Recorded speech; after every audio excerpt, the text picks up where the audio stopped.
From the endless beaches and the countless signs from revolution of Cuba, we travel to the lush green rice terraces or the unique temples of Indonesia. Over the past 2 years, we have visited 2 countries that couldn't be more different. Even if they are located at the different ends of the world, they are united by a breathtaking nature and culture, which is unique and can't be found anywhere else. But it's necessary to get on a plane and fly for several hours to reach such places? Or is it a thought in our head that we have to go far away to see something special? Is that the truth? We decided to visit Bavaria, one of Germany's most traditional federal states, to answer this question.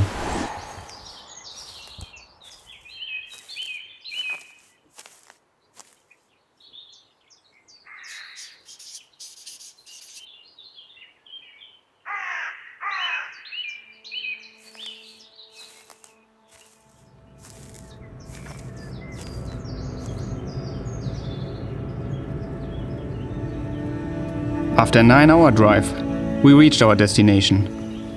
During our 1-week stay, we booked an apartment on a beautiful rustic farm called Fluckenhof in the middle of the Allgäu countryside, surrounded by colorful flowers.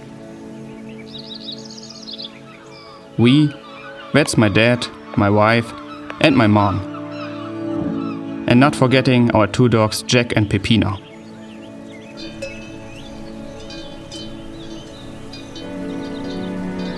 Shortly after our arrival, we were greeted by the first locals in Bavaria too. So, what do you think? What should I show about Bavaria? I could talk about the blue majestic mountains, over the dense forests and fields, or maybe about the top of Germany and the Alpsee in front of it.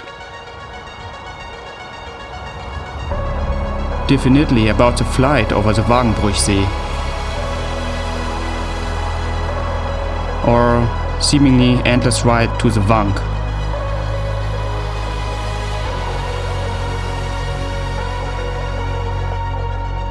I can film the Fairytale castles of Bavaria.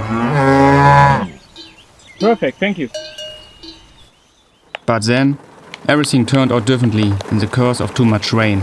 We couldn't go on the excursions I was talking about.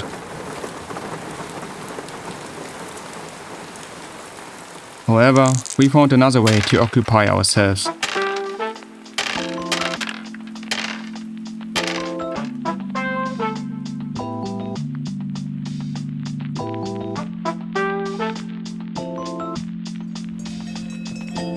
And as time went on, the rain stopped and the light mist lifted.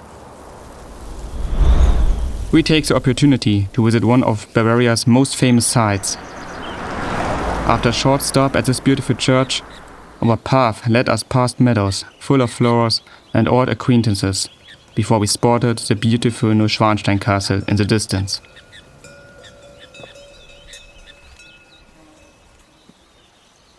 But before we could admire the castle from close, we had to walk a few meters uphill, along beautiful nature and Bavarian traditions.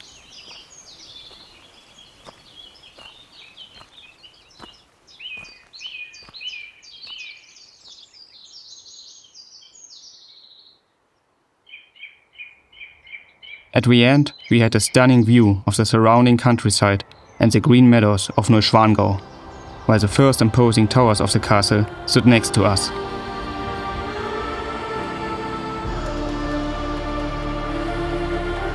However, the real highlight came at the end of our trip, with a view of the castle from the Marienbrücke.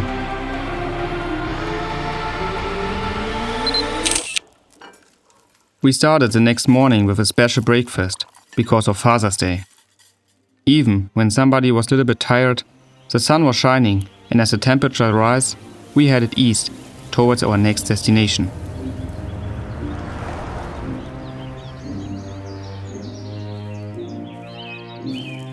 Doing our research on Bavaria, we came across this location and we knew that we have to go there to see it with our own eyes. But first, we have to walk again some meters to it. I'm talking about the Wagenbruchsee, a natural lake in the middle of an Alpine panorama. So clean that the clouds and trees are reflected on the surface, surrounded by small wooden houses, which have their very own charm.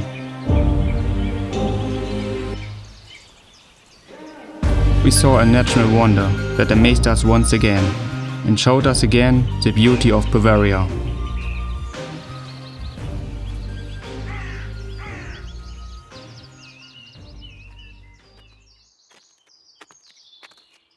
In addition to the beautiful nature and the unique landmarks of the country, hiking is also an important part of Bavaria.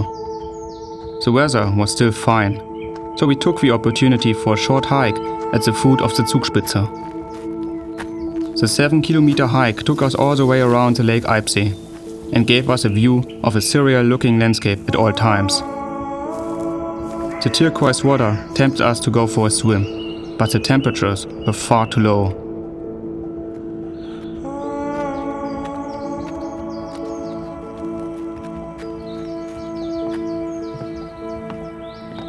Instead, we admired the view of the slope of the imposing Zugspitze.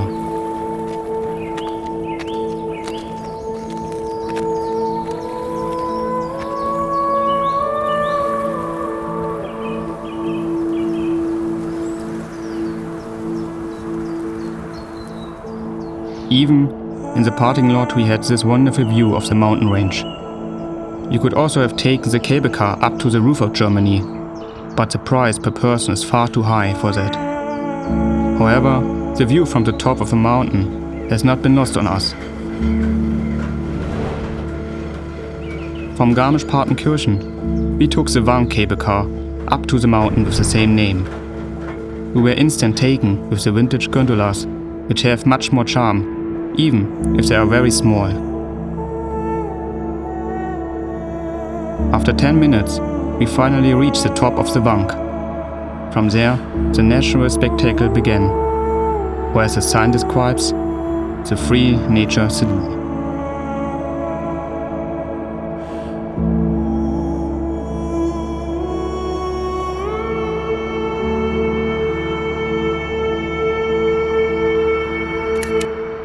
So, at the beginning of the journey, we asked ourselves, do we really need to fly to the end of the earth to find places that leave us speechless like Cuba or Indonesia did it before?